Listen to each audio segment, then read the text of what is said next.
was a great segue, our hometown. So we are the Dallas Asian American Historical Society. We don't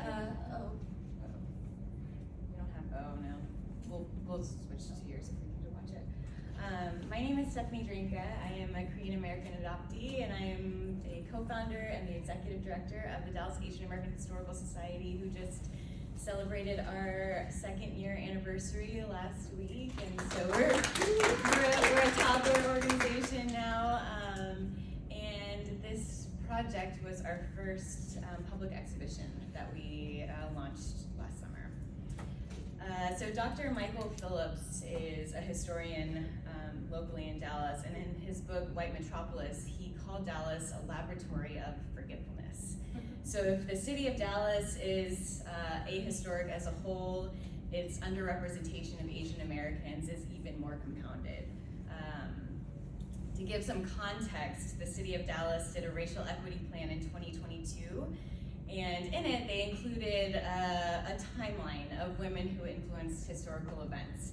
And the only Asian American story they included was 2022, when the Dallas Asian American Historical Society was established by Stephanie Drinka and Denise Johnson. So that's what we're working with in Dallas, even though the first person on record of Asian descent in Dallas records was in 1873. J.L. Chow was listed in the Dallas City Directory. Consequently, 1873 was also the first year Dallas published a city directory. So we can presume that we were here even before then, especially because in 1870, around 250 Chinese immigrants arrived in Texas to work for the Houston and Texas Central Railroad Company. Around that time, racism against Chinese people was rampant. The Dallas Herald, which was a local paper, ran this quote. The editorial board wrote, "We want neither N-word nor Mongolians. We want white men created in their maker's image." So you can imagine this made a very difficult environment for Chinese men to thrive. And yet, they did. There was a small Chinese colony formed in Dallas. Former railroad laborers opened laundromats, many of which were located downtown. There was no Dallas Chinatown. They were in our business district. And at one point, 41 out of 49 laundromats were owned by Chinese. And around that time, good old Dallas Daily Times Herald wrote another editorial in which they said that the 22 inferior Chinese laundries, the employees of the inferior laundries referred to, run the risk of contracting some vile disease. So a little bit of Dallas background for you. And so the laundromats went out of business eventually, and a lot of the former laundromat owners turned to restaurant ownership. So the first record that we could find or mention of a Chinese restaurant owner was in 1896. First we looked at ads for Chinese restaurants, which a lot of them started in the 1900s. But there was a real estate mention of Jim Wing and Company purchasing Moon Restaurants. And then in August of that year, there was an obituary. One of the proprietors of Moon Restaurant had passed away. And so 1896 is the earliest physical record we could find of a Chinese restaurant. Jim Wing from Jim Wing & Co. went on to open Jim Wing Star Cafe, which became one of the most popular, successful Chinese restaurants in downtown Dallas. And a lot of this information came from, and here's this is the earliest photographic evidence we could find of a Chinese restaurant in Dallas in 1909. You can see a little bit of the chop suey sign, and we found some others of that angle as well. So in Legacies, a history journal for Dallas and North Central Texas, they talk about Jim Wing, Star Cafe, another laundromat owner named Julie Hong, who I skipped through for time, but they also talked about a second wave of countrymen who arrived in the 1930s, and they opened restaurants, the Canton, Shanghai, New Mandarin, Oriental, and China Clipper cafes. At the time we were doing this research and looking in the archives, we were trying to find physical evidence and artifacts that we had been here for this time. And so I wanted to see if any of the restaurants were still open. They had since closed, but what I found when Googling China Clipper Cafe was a listing on eBay for a matchbook. There was actually two, so I bought both matchbooks. This is the one on the left is the first one that arrived, and then searching for Oriental Cafe, I also found a menu. So we started this process of collecting old restaurant memorabilia, ephemera, to prove that we've at least been here as long as these restaurants have been open. So we started a little bit of a collection, at which point Dallas Morning News, our local paper, ran a piece about us collecting the menus, hoping to turn it maybe into a documentary series. And so that went out to the city, and we started getting emails from family members whose families had owned restaurants around the same time. So this is an email from Michael Yee. I saw the recent article in Dallas Morning News. My grandfather opened and operated Lim Yee Cafe from 1948. I would love to share memories and memorabilia with you. We started meeting with the families, collecting, digitizing their photographs, their artifacts. So these are some from Lim Yee Cafe, which was right down the street from where I lived on a really popular intersection. We got an email from Henry Chun, whose father opened the Chinese Cottage. He thought in the 1959s, but when we looked at his father's bank statements, it was actually in the 40s. So that photo of his dad, we recreated. A lot has changed since then, as you can see, but those are his two sons. The oldest continuously operating restaurant, Hong Kong restaurant, the owner's grandson reached out to us about his grandfather's restaurant, which has been sold since. But Justin Pon, his grandfather was Bill Pon, and so we actually met him at the restaurant. So we talked about some of the differences since his grandfather ran it. His father also worked in the restaurant as well. During the process of collecting this information, I had a chance to do a video interview with his dad, who had been diagnosed with cancer. And as we were working on this project, he let us know that his dad had passed away, but was very excited and proud being remembered. And so it was a very important moment for us. Every person that we interviewed during this process told us that we had to talk to Uncle Buck, Uncle Buck Jung. And what was interesting was nobody really knew if Uncle Buck was still alive. They were talking about him in past tense. They were saying, oh, you can talk to his kids are still around. And we had the chance to meet Uncle Buck. His family invited us to the nursing home. Again, 5 minutes down the road from where I lived. He had been here this whole time, and they had collected and saved all of the marketing materials from their food store, Golden Gate Foods. And what was special about Uncle Buck was that his father opened one of the first Asian-owned grocery stores in Dallas. And so he would go make the deliveries to all the restaurants. And he was visiting one of his favorite restaurants downtown and ordered wonton soup, which was his favorite. The chef came out and told him, oh, we can't serve that anymore. We don't have the wonton wrappers anymore. It's too expensive. It was coming from San Francisco and it was getting mildewy. Uncle Buck said, well, why don't you just make your own? And the chef was like, okay, well, if it's so easy, why don't you do it? And Uncle Buck was quoted saying, sure, why not? And he did. He invested in a machine that made noodle dough, wonton wrappers, egg roll wrappers, which not only supplied to the Dallas restaurants, but all throughout the Southeast through Georgia. And they called him the Chinese grapevine because he would deliver all of the noodles, wonton wrappers to each restaurant and gossip and share what was going on in the community. So everyone knew and loved Uncle Buck. And here is some of the artifacts that we collected from his family, the grocery store, which the building that the grocery store is now a Vietnamese restaurant, so at least it stayed in the Asian American community.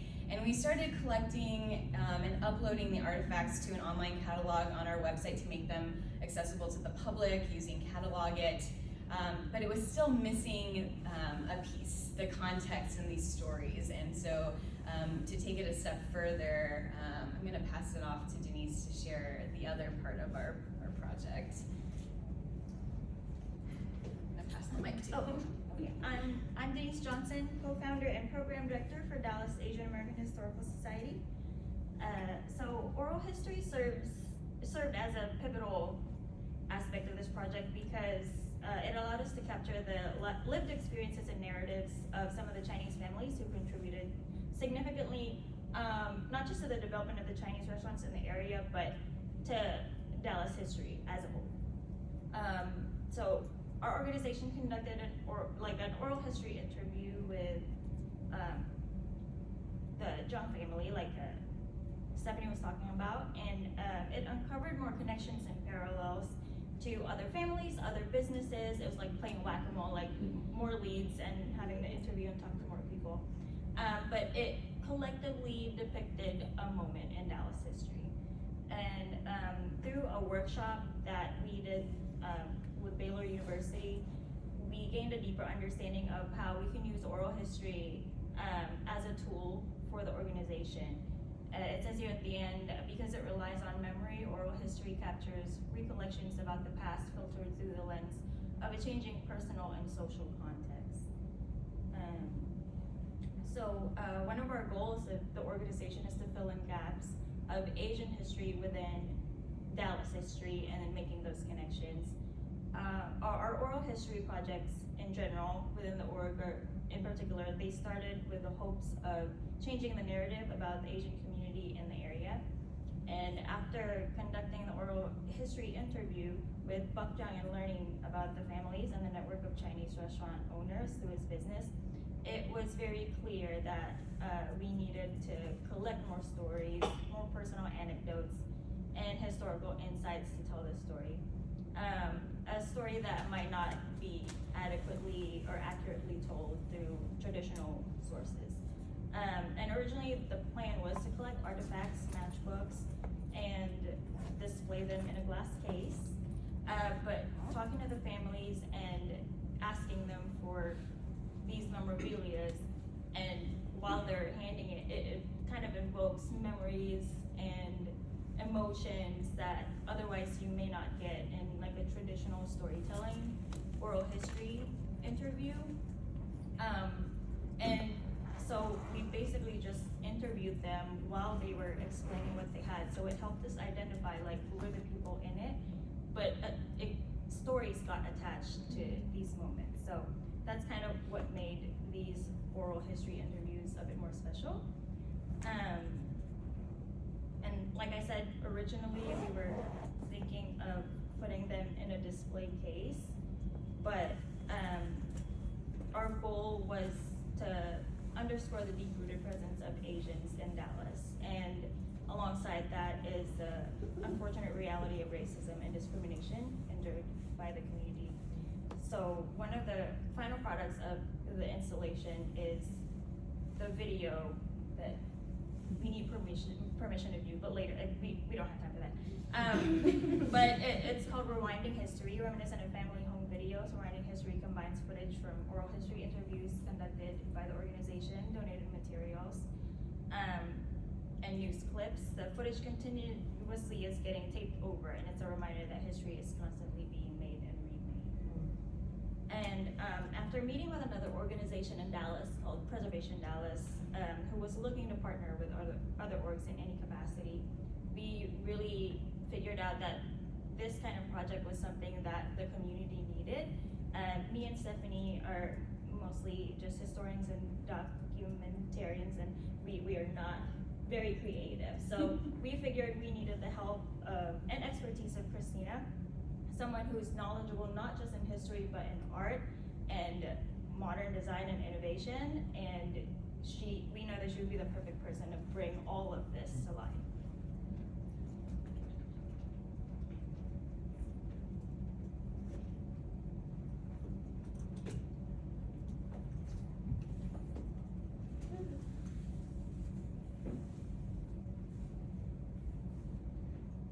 You're too kind. I will say that meeting Stephanie and Denise did change the trajectory of my life. It really put into understanding for me personally what it means to be an art and academic practitioner. So I'm very grateful for all the opportunities they've given me and that I'm able to be here today. Hello, my name is Christina Han. I am the creative director of the Dallas Asian American Historical Society, one of the many hats that I wear. But for the purpose of today, I'm gonna jump right in. So what you're seeing right now is the front of Corporation Dallas, which is a historical home in the historic district of Dallas. I will say that the Wilson family established this district, and it was established with the purpose of picking and choosing their neighbors. So it means exactly what you think it means. So it's hilarious that hundreds of years later that a bunch of us, looking like us, have been in here and we've created entire installations. So with that being said, art as historical praxis, co-creation, and narrative change. So for me, I was using praxis as a means of applying historical knowledge into the public sphere of discussion with a focus on accessibility and public education. So we have three major components: conceptualization, creation, and presentation. With each of these steps, we have a component of co-creation and then narrative change. So in the first step with co-creation, making sure that we are involving the community in a meaningful way. So all of our artifacts and oral histories were sourced directly from DFW families by Asian American academic practitioners. All concepts and sourcing of materials were consulted with local Taiwanese and Chinese American artists and architects. And then the narrative change questions we were asking were, whose stories are worth telling? Are AAPI new immigrants? Has there been AAPI presence in Texas and the South? And who is allowed to shape narratives? In our next section, we have the actual creation of our art pieces. So the art and programming was done by myself, and then our artwork itself was actually created by Asian American high school students from the DFW area, and assistance from my Dallas Asian American Art Collective for the rest of the work that the teenagers didn't want to do. And then, of course, donation of studio space and various 3D printing and other lab equipment and resources by various DFW orgs. And of course, thank you for our Dallas-based Asian restaurants for feeding our students. And then the questions we're asking here were the expansion of AAPI historical knowledge. Beyond the railroads in California, where did Asians exist? And this is a part of what we're challenging today. And then, on a broader note, Asian Americans as creatives. And finally, we have the agency to tell our own stories.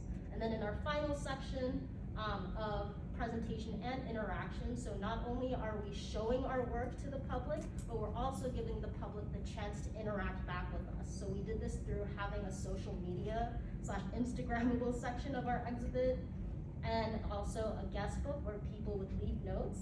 And also verbally, we would be there, so people would tell us stories and we'd continue collecting and researching. And then the final narrative change questions we had from this section were the impact of Chinese immigrants to the fabric of Dallas's history. AAPI have been here. And then our stories are worth telling, and we can be storytellers. And then of course, circling all the way back, I'm hoping that this will allow for increased public passion and the desire to learn about AAPI history and to tell AAPI stories. So this was the layout of our exhibit. We were in a historical home, so we were working with limited space. The goal in the design of the structure for me was to bring the audience more intimately into the stories of Chinese American restaurant families with each step of the exhibition. So in the first section, we start off with the story of what DAS is about and how it all started with a matchbox. The next section, which is actually the hallway over here, we're lining up the hallway with blown up versions of these matchboxes, allowing guests to admire the beauty of these artifacts and also be carried by them into the next parts of the exhibition. We also had various historical research panels. So that's Uncle Buck there looking at pictures of himself in the exhibit.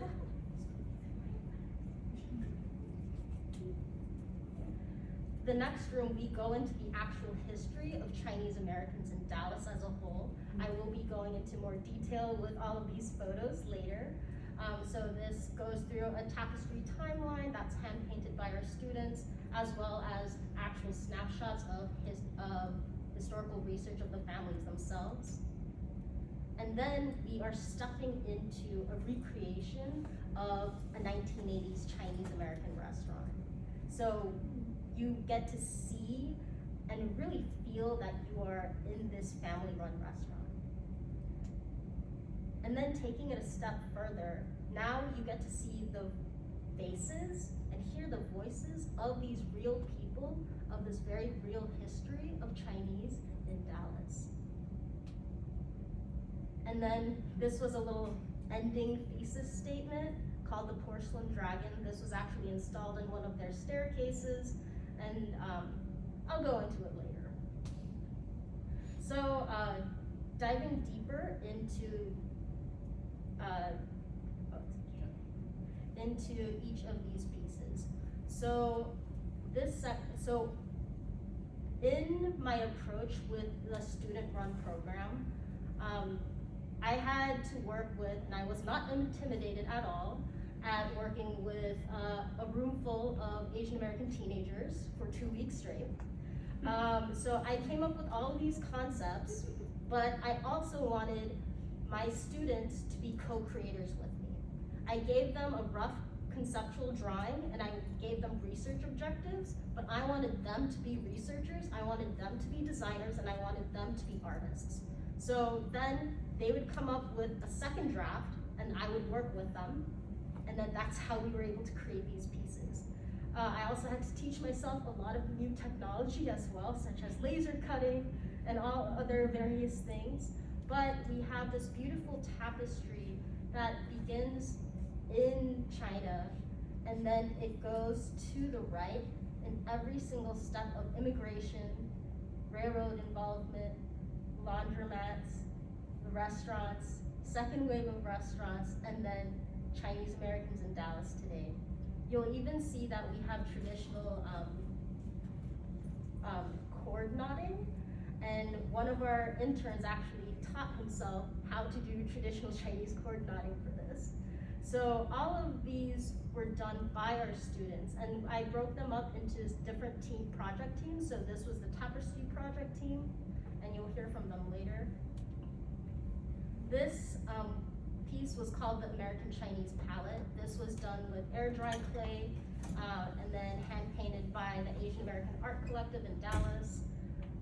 So the students, once again, I wanted them to be involved with the historical research as well. So the menus that they collected, I made my students put on gloves, look through the menu, and curate their own menu for us to display. And then based on that, they hand sculpted all of the food that you see here.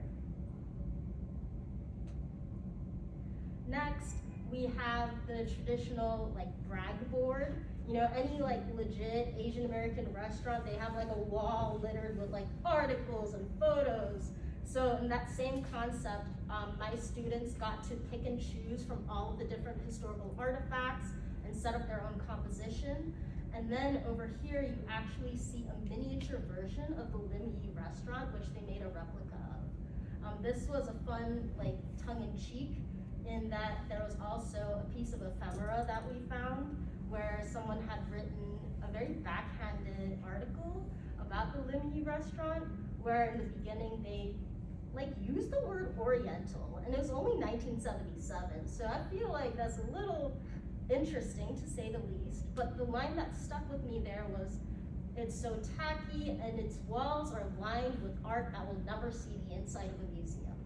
So for us, we kind of got the last word there, in that our work has become a museum. Our work has become a part of an exhibition, and we've been courted by a few museums since. So for us, it was a really narrative reclamation moment. This is the Porcelain Dragon. So for this, I laser cut 888 pieces of paper in the shape of fortune cookies. I worked in collaboration with a Taiwanese American architect to help come up with how we should build the structure.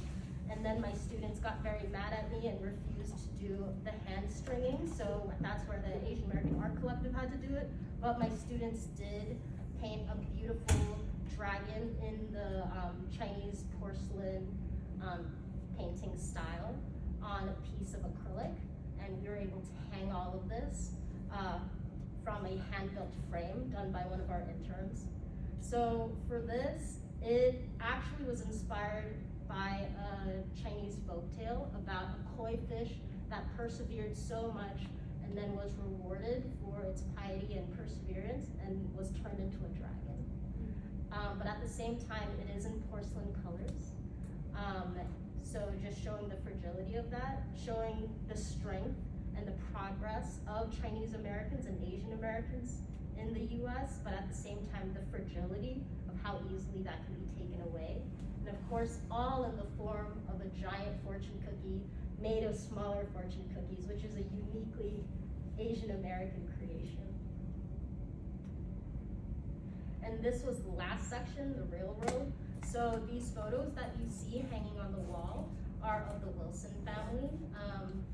They were the original Wilsons who made the block so they could choose their neighbors. And so I was like, that's really funny. Well, there's a little blank space.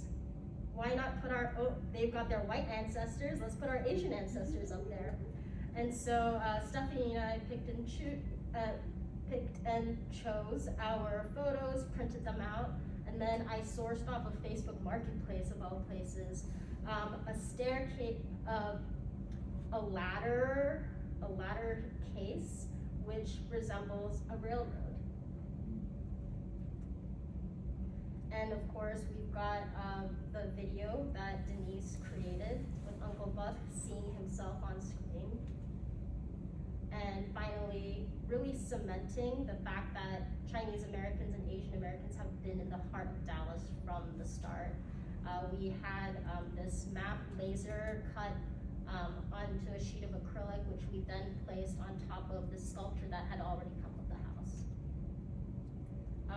And this was a large-scale fortune, which we took quotes from the oral histories and then made as mementos for our guests. So just zipping through, we were completely changed by this experience, and also the impact we had on our community was incredible as well. This email was just one of the many emails and letters that we got. And so this small picture that I have here was a huge reveal. So this picture is a picture announcement from like, first Chinese baby born in 25 years in Dallas. And this was like, I believe 1929. And so we're like, oh, that's cool. I never thought anything of it. And then this man, Larry Young, he comes with his mother and his wife. And then his mother says, that's your grandpa. That baby is your grandpa. So that was incredible, just being able to interact with history in that way. So I think this line kind of encapsulates everything that our experience was. It was amazing how your team and others took a lot of the items and made it understandable and creative to viewers. People will have a better understanding of the contributions of the Chinese immigrants to the overall fabric of Dallas. We have a video, but it probably won't play, so I'm gonna skip over but this video, basically, my students call me old, but say that they wanna do what I did, so, next generation. And it's on our Instagram, so you can watch it. Just in conclusion, so I'm a Korean American adoptee. Christina is Korean, Denise is Filipina. And so when we started this project, we had no idea how the Chinese community would receive us. And what was most powerful for the whole experience was the VIP preview night that we did before we opened to the public. And all of the families that had been part of the project brought their extended family members to see it firsthand. During the time we had the exhibition open for 3 months, Uncle Buck's son, Steve Jung, who's pictured here, who was in the interview with him, passed away. We attended his funeral. People said that they hadn't seen each other for years. They were a really tight community, and they got to see each other during this evening. And the most special moment was Uncle Buck, 92 years old, had to come up the wheelchair lift. And so he had to enter into the back of the building where the video was playing. he was brought in at the very moment that his video was playing, and he started tearing up, and so all of us teared up. I went to visit Uncle Buck, who had just celebrated his 93rd birthday, and he had in the nursing home all of the holiday cards and letters that he received. And Willis Chun and his family had sent out a summary of our exhibition as their Christmas, as their holiday card. So it was a very special, just knowing that they welcomed us into their family and their lives. And so I just wanted to end with this final video that Willis had given on the last day of the exhibition. We invited the families to come see one last time, and this is what he had said. We want to leave a legacy. We want to have our family recognize the history that's in our family name, and they get to see it now. We are very hopeful that you guys get a permanent brick and mortar, that this can be on display for more people to share. And I think, I have grandchildren now that, they're a little young, but someday they'll recognize, hey, Grandpa had something to do with this. So our motto at the Historical Society is that our legacy